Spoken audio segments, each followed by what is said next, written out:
Morning, everyone. Today's topic of discussion is basically introduction to CRPC. Before I move forward, I have a few things to share and express. So basically, इस video का जो purpose है वो ये है कि मैं simplified form में कॉन्सेप्ट्स को प्रेजेंट कर सकूं, अपने स्टूडेंट्स को मैक्सिमम वे में हेल्प कर सकूं एंड लास्टली जो भी ये वीडियो देख रहे हैं वो टॉपिक को बहुत ही इजीली समझ पाए। आई होप मैं ये पर्पस फुलफिल कर सकूं। नाउ मूविंग फॉरवर्ड, देखिए सीआरपीसी को समझने से पहले स्टूडेंट्स एक चीज बहुत इंपॉर्टेंट है, कुछ हर कॉन्सेप्ट को समझने से पहले कुछ बेसिक पॉइंट्स होते हैं जो आपको समझने होते हैं। इसमें कुछ पॉइंट्स हैं, आप चाहे साथ में नोट करते जाइए और या अच्छे से सुनते जाइए। सबसे पहले CrPC is all about balancing of interests. Okay, तो सीआरपीसी का काम है सोसाइटल इंटरेस्ट और इंडिविजुअल इंटरेस्ट को बैलेंस करना। Whenever a crime is committed, understand this point, it results into shaking of societal conscience. जो सोसाइटी की conscience है वो शेक हो जाती है जब भी कोई क्राइम कमिट होता है। एक वेव ऑफ फियर चली जाती है लोग, right?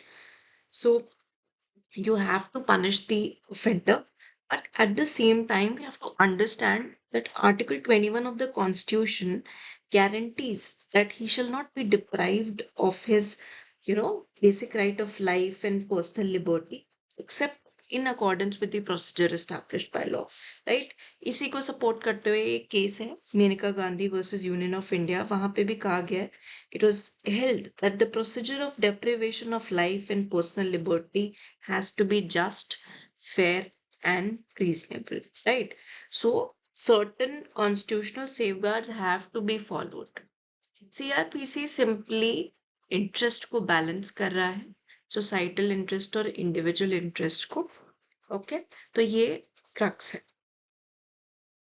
So through this video, we'll be covering a few concepts. First is section 1 that covers the short title, extent, and commencement.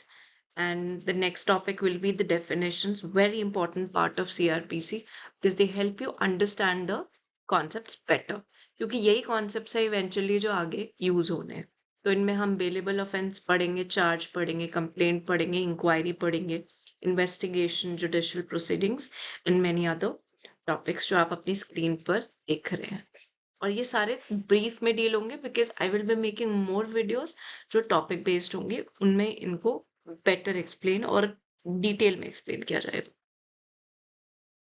Okay, so moving on to the first topic, that is short title, extent and commencement. ये section 1 भी form करता है CrPC का। सबसे पहली चीज जो हमें जाननी है, the name of this code is Criminal Procedure Code 1973, but हम इसे short में CRPC भी बोलते हैं। It extends to whole of India. Now, further continuing with this point only, there are only 3 chapters that are applicable to Nagaland and tribal areas. वो क्या 3 chapter है? Chapter 8, Chapter 10, Chapter 12. Chapter 8 basically security for keeping the peace and for good behavior से deal करता है। Chapter 10 is about maintaining the public order and tranquility, and Chapter 12 is preventive action of police. तो यहाँ पे ये 3 chapters ही applicable हो। Next very important point, CrPC is procedural law. जब आप लॉ की बात करते हैं, लॉ 2 पार्ट्स में डिवाइडेड है, एक होता है सब्सटैंटिव, एक होता है प्रोसीजरल। जब मैं सब्सटैंटिव की बात करती हूँ तो सब्सटैंटिव लॉ हमें डेफिनेशंस और पनिशमेंट्स के बारे में बताता है, और जहां मैं प्रोसीजरल लॉ की बात करती हूँ तो सब्सटैंटिव लॉ की एडमिनिस्ट्रेशन प्रोसीजरल लॉ दे।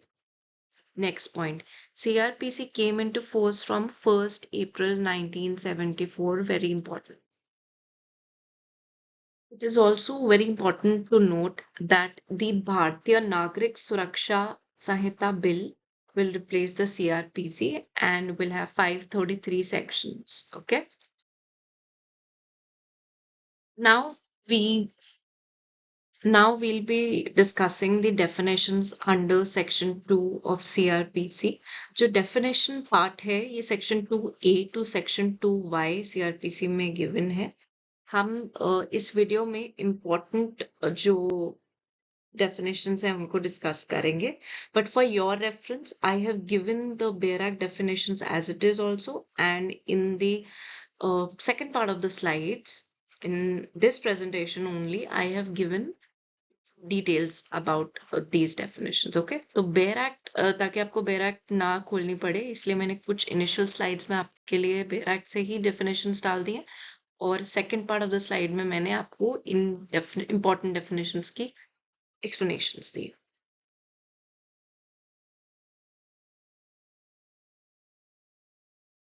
तो जो फर्स्ट डेफिनेशन हमें समझनी है वो है क्लासिफिकेशन ऑफ ऑफेंसेस की. तो पहली डेफिनेशन जो हम समझेंगे वो है ऑफेंस क्या होता है. देखो, जो वर्ड ऑफेंस है वो सेक्शन 2N में डिफाइंड है, और 2N कहता है it is basically an act और ओमिशन. ये पहली डिवीजन है पूरे सेक्शन की. फर्स्ट है इट इज एन एक्ट और ओमिशन, राइट. तो वो एक्ट भी हो सकता है, कोई ओमिशन भी हो सकती है. Second is it is made punishable under any law. जब मैं एनी लॉ बोलती हूँ, it could be IPC or any other law. और थर्ड पार्ट इसी डेफिनेशन का है, it include section 20 of cattle trespass act. So इस कैटल ट्रेसपास एक्ट में अगर कोई कंप्लेंट है, वो भी ऑफेंस की डेफिनेशन में फॉल करती है, राइट. सो जब आप 2N पढ़ोगे, आप उसको 3 पार्ट्स में डिवाइड करोगे जिस तरीके से मैंने करा है. अब जब हमने ऑफेंस वर्ड पढ़ लिया है, so now we can understand the classification of different offences. Okay, CrPC में 4 तरीके की क्लासिफिकेशन प्रोवाइडेड है. पहले तरह के ऑफेंस है cognizable and non cognizable. Next set of offences है बेलेबल एंड नॉन बेलेबल. उसके नेक्स्ट सेट है compoundable and non compoundable. And lastly summons cases and warrant cases. Okay, इसके अलावा जो भी बचता है वो हम इन क्लासिफिकेशन के बाद पढ़ेंगे. Okay, तो when I talk about the first classification, it is bailable offense and non-bailable offense. जब आप bailable पढ़ते हो तो आपको कहीं ना कहीं हिंट मिल रही है कि इसमें बेल मेंशन है, राइट. सो वो सारे ऑफेंसेस जो सीआरपीसी के फर्स्ट शेड्यूल में है या किसी और लॉ में स्पेशली प्रोवाइडेड हैं, वो सारे बेलेबल ऑफेंसेस होंगे. ओके, नॉन बेलेबल, जो ऑफेंसेस बेलेबल नहीं है वो सभी नॉन बेलेबल है. ओके, ये डेफिनेशन आपको बेयर एक्ट में प्रोवाइडेड है. तो जो बेलेबल ऑफेंसेस हैं उनमें bail is given as a matter of right, आपको छोड़ा जा सकता है. जबकि नॉन बेलेबल में ऐसा नहीं है, it is not a matter of right.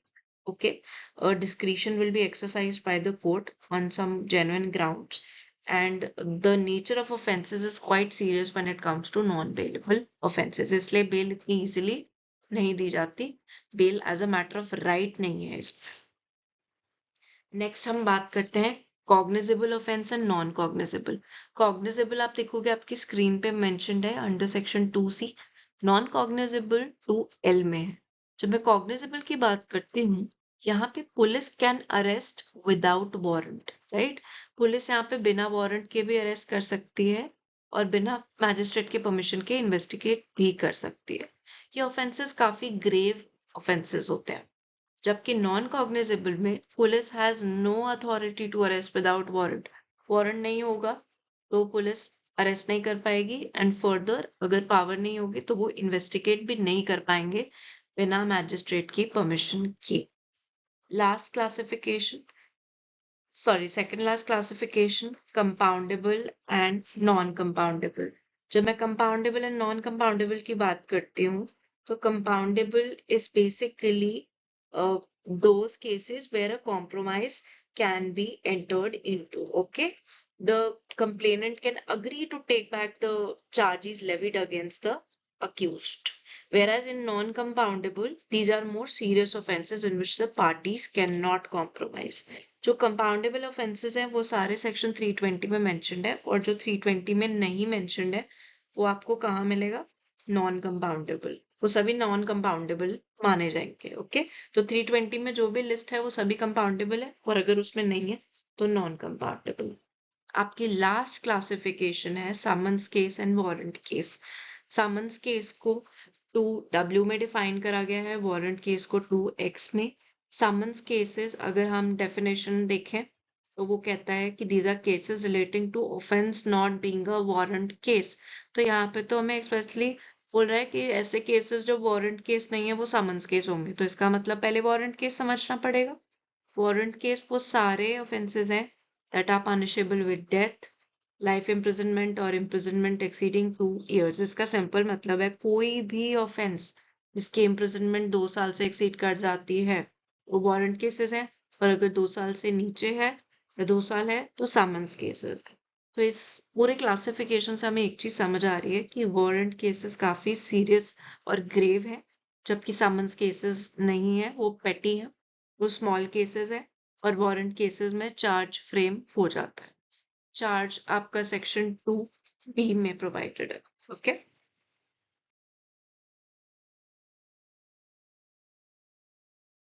Now these are the next set of definitions जिसमें आपको high court, India inquiry, investigation, judicial proceedings, local jurisdictions mentioned है। ये सारे मैंने इंडियन कानून से आपके लिए डायरेक्टली स्लाइड में दिए हैं। इन सबका एक्सप्लेनेशन मैं आपको आगे देने वाली हूँ।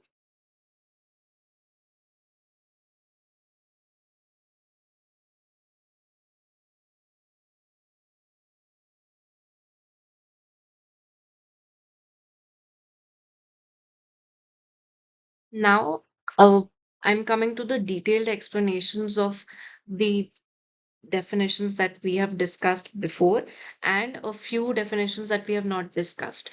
सबसे पहला है bailable offense.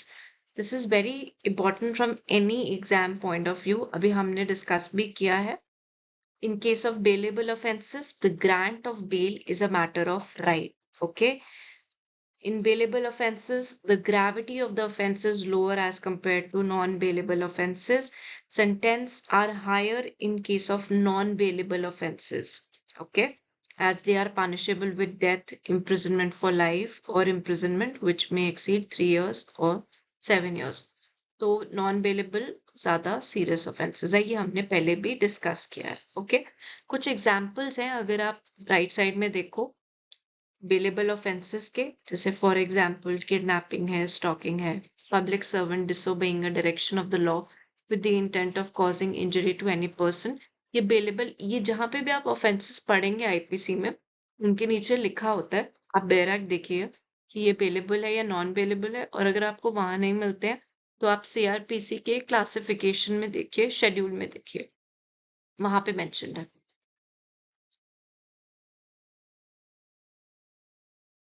ओके, अब चार्ज क्या होता है? चार्ज सेक्शन 2B में डिफाइन है। Charge simply means that you are informing the accused person of the grounds on which the accused is charged. वो क्या सारे ग्राउंड्स हैं जिनके बेसिस पे अक्यूज चार्ज हुआ है, वो एक चार्ज में मेंशन होते हैं। A charge is defined under Section 2B of the CRPC 1973, which states that the charge includes any head of the charge when the charge contains more than one head. ये इसकी statutory definition mentioned है। अगर इसको simple words में हम समझने की कोशिश करें तो it is basically an accusation. आप एक accusation लगा रहे हैं against a person in respect of an offence alleged to have been committed by him. Charge is dealt with under Chapter 17 of CRPC. Cognizable offences मैंने आपसे just discuss किया था. These are such offences where the police is empowered to make an arrest of the accused without the warrant or permission from the magistrate. ये बहुत ही serious और heinous offences होते हैं. Okay? और under section 156 of the CRPC, power is conferred upon the police to deal with cognizable offences. Okay? Cognizable offences का case शुरू हो जाता है as soon as an FIR is filed in the police station. अब FIR क्या करती है? It informs the police of the commission of a cognizable offence by someone identified or unidentified. Copy of the FIR is given to the complainant and the second copy sent to the magistrate. Okay.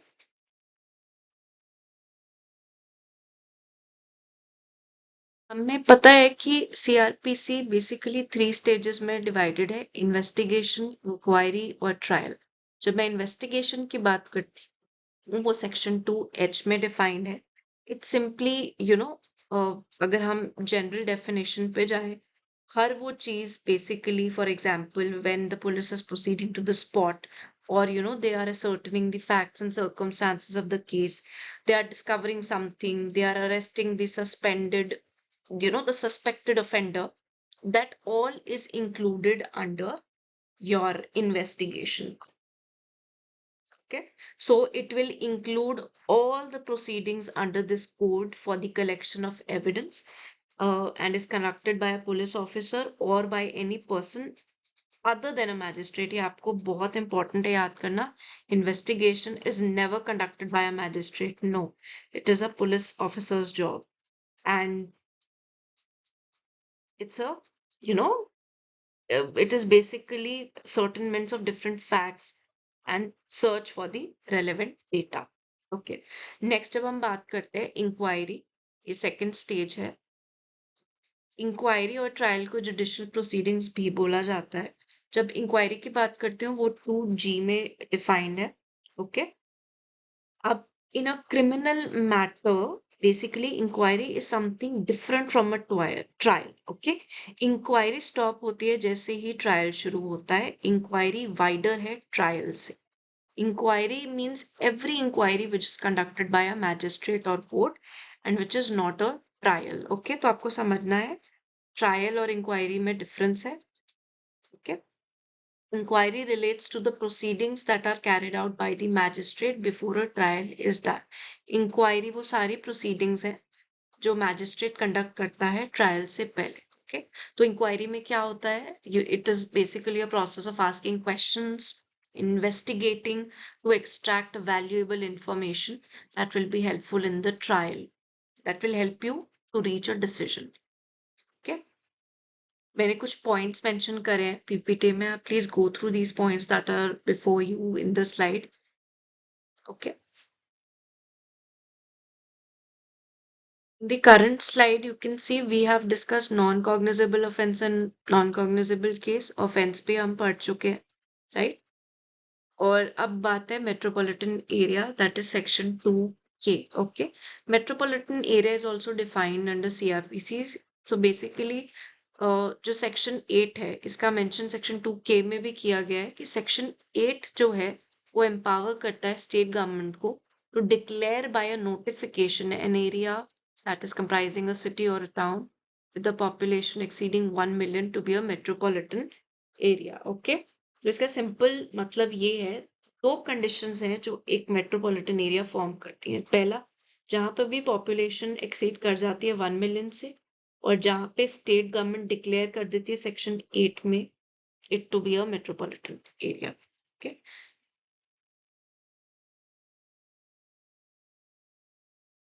Public prosecutor कौन होते हैं? He is basically, you know, he is appointed under section 24 of CRPC. He is a public officer. Though he is an executive officer, he is largely also an officer of the court. He is duty bound to assist the court. ये court को assist करते हैं, you know, a fair judgment में with their views, and the court is entitled to have the benefit of the fair exercise of his function. Okay, ये Ram Naresh versus state में दिया गया है. ये सर्व करते हैं एक बेसिक प्रिंसिपल पे, एक रूल ऑफ लॉ पे, that is audi alteram partem. That means no person shall be condemned unheard. Lastly section 2Y है. इसमें मेंशन की गई है एक बहुत ही इंपॉर्टेंट पॉइंट जो कहता है जो भी डेफिनेशंस आईपीसी में है. Okay, suppose for example what it basically says is that the definitions of the IPC may be used, okay, in construction of the words of this code if the particular word is not defined in the code. तो आप कह सकते हैं कि अगर CrPC में कोई word define नहीं है और वो आईपीसी में डिफाइन है तो आईपीसी की interpretation can be applied here. Okay, so the definition given under IPC may be used. With this, I end the definition part. I'll be coming up with more videos for you, and this is just the beginning. Thank you all for motivating me to come up with these videos, and I'll be making more videos for you people. Hope you liked it.